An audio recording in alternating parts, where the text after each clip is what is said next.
Artificial intelligence. It's in your phones, it helps us park and navigates us around. It's making us more efficient, and we're slowly becoming more enamored with robots. Yet as the development in AI progresses, debate follows. Are we using the development of robotics and artificial intelligence to solve the big problems of humanity? The public needs to be aware of the coming change. I think it's going to be a revolution, like the Industrial Revolution. So does the problems of AI outweigh the perils? And what will the social and ethical implications of this technology be? It's the University of New South Wales Open Day, and the crowd is milling for one reason: to see these footballing robots. The UNSW team recently won the prestigious World Robo Cup for the second time in a row, beating a German side 3-1 in the final. The School of Computer Science and Engineering run the Robo Cup program, and we spoke to the team leader, Sean Harris. It's 5-on-5 autonomous robot soccer. The game starts and we press play, and then the robots have to do everything themselves, from work out where they are, find the ball and kick it in the goals. All national squads use the same robots, but the UNSW team's faster walking speed was the X factor. During the game we can listen to them communicate on the laptop, and so we can see exactly what they think is happening, and we can see what we think they're going to do, and so that can be very stressful and very exciting as well, watching, because we can see what they think is happening, and sort of we can say, oh, do this, and well, you know, they're not actually going to do it. Our code base has been started in 2010. There's huge time and resources spent into this project, and so even things that we take for granted of, you know, seeing a ball and saying, well, that's a soccer ball, is much harder in AI. This is Tia, a member of the Champion Robo Cup team. The flashing red light here demonstrates how Tia is recognising his surroundings. And the technology has been successfully implemented beyond the soccer field.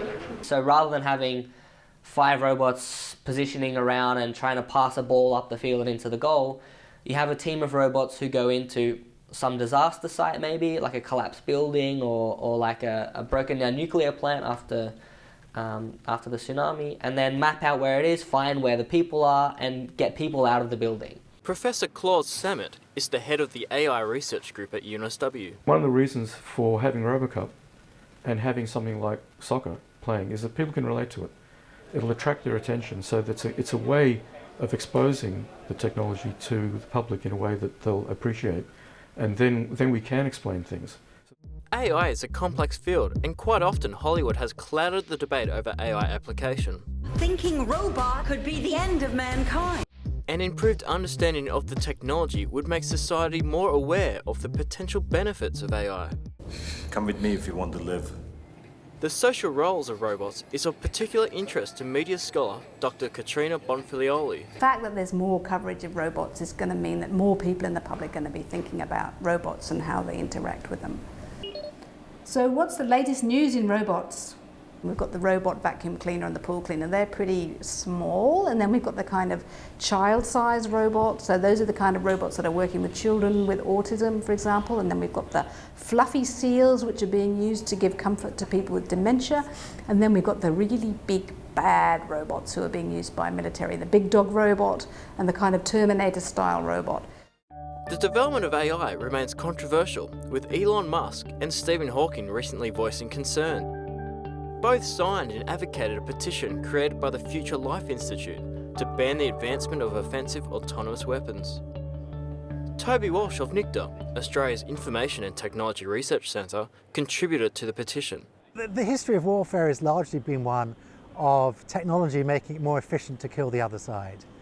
And that's largely, I think, been probably a bad thing for humanity. And AI is certainly going to make it much more efficient. It's going to be a step change in the nature of warfare. Already militaries across the world are employing semi-autonomous weapons, with drones being used for aerial bombing and surveillance, while driverless trucks are being trialled. Where can the line be drawn on this development? It's a very difficult thing to say where you should draw the line. I can see people's argument for them. My personal view is that we should try and keep as much technology out of the battlefield. Warfare should be a very difficult, painful, bloody thing, so that it's a matter of last recourse, that we only go to battle when we've exhausted all other avenues. If you look at the history of landmines and how very difficult it is to remove landmines from the act of war, I think that there is a potential for a robotics arms race, and I think that there are a lot of ethical issues around that area. AI will create completely new ethical and legal territory. Should humans always be in the loop? And who will have the ultimate responsibility for these machines? There's a really interesting question here as who is actually liable?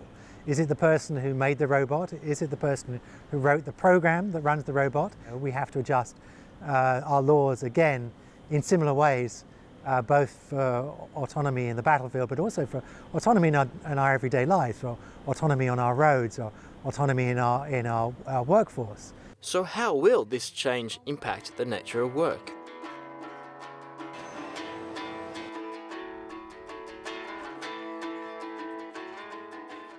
Automation, I mean, since the steam engine has always actually displaced people. The argument for it, though, is that in the long run, while it puts some people out of work immediately, it makes the economy more efficient and, in the long run, creates more jobs.